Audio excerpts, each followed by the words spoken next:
I was once a rich man in Nepal. I had a big bungalow with a tall gate, cars with dark windows, and a pocket that never went dry. People were shocked when I walked past them and would even stop what they're doing, saying that man's successful and I want to be like him. And I believed them, thinking my wealth would stay like this. My mornings began with servants bringing me breakfast on a silver tray. The smell of freshly cooked celery and coffee filled the kitchen, although I never entered it. I never cooked. I never cleaned. I spent my days signing papers, attending meetings, and throwing parties. At Dassain, goats were lined up in the courtyard. Clothes came from abroad, and my house was lit bigger than a temple in Tihar. I felt like a king. Friends surrounded me, or so I thought. They laughed at my jokes, rode in my car, and never said no to my invitations. In Thamet and Lazimpat restaurants, I paid every bill. They enjoyed my money, and I enjoyed their company. I never asked if they would stay if all this vanished. Why would I? I believed wealth never leaves a man like me. But wealth is like water in a cracked pot. It slips away silently until the pot is dry. It began with losses in my business, a deal that went wrong, land investments that froze. At first, I ignored it. I thought, this is Nepal's. Connections will fix it. But the cracks grew. I kept spending, keep kept showing it off, trying to look stronger than I was. I didn't want to let anyone see weakness. Then came the collapse. The Pajero was sold. The bungalow too. Relatives who once called me die with pride now avoided my phone. Dosen came. No Tika visits.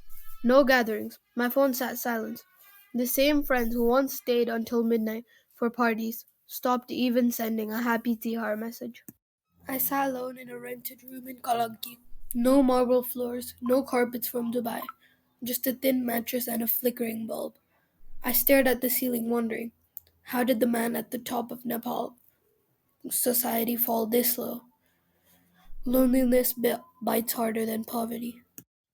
I walked the streets looking for worse. People who once folded hands to greet me now looked at through me as if I was a stranger. Shopkeepers and restaurant owners shook their heads. Experience, Cha? They asked. I had none. I had ordered, not worked. I was no longer Sahuji, the big man. I was just another man desperate for survival. Then one day, passing through Asan, I saw a tea shop with a sign, Help Wanted. My heart pounded. Could I, once the owner of property and cars, carry dishes and wash cups? My pride screamed no, but hunger whispered yes. I asked the shopkeeper for work. She looked at me carefully, doubt in her eyes. Can you work hard, wash glasses, sweep the floor? I swallowed my shame and said yes. That's how I began, at the bottom. The work was tiring. My hands, once soft from servants' care, blistered by washing steel plates. My back ached from carrying crates of soda. But at night, when I counted the few notes I'd earned, I felt something I'd never felt before dignity.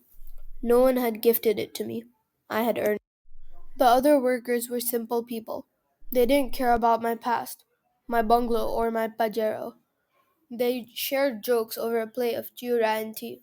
They helped each other, and slowly I realized I had been surrounded by people for years, yet I never had truly belonged. Now, in this tiny tea shop, I felt part of something great. I began to save. Every rupee mattered. Instead of Dubai trips, I now dreamed of small dukan of my own. Festivals came and went, not with grandeur, but with quiet simplicity. For the first time, I realized the warmth of sitting with my genuine people mattered more than the size of the goat you sacrificed at Doseng. Months passed. I worked harder, learned faster. My pride melted away. I was no longer chasing wealth for show. I was chasing for survival, purpose, and dignity. One evening, the shop owner told me, You've changed. You know the value of money now. Her words struck me deeply. Years ago, I thought wealth was power. Now I know. Wealth without humility is just sand slipping through your fingers. Real strength comes from struggle, from rebuilding yourself when the world thinks you are finished. I had lost everything, but somewhere between washing dishes and saving small coins, I found myself, and that was worth more than any fortune.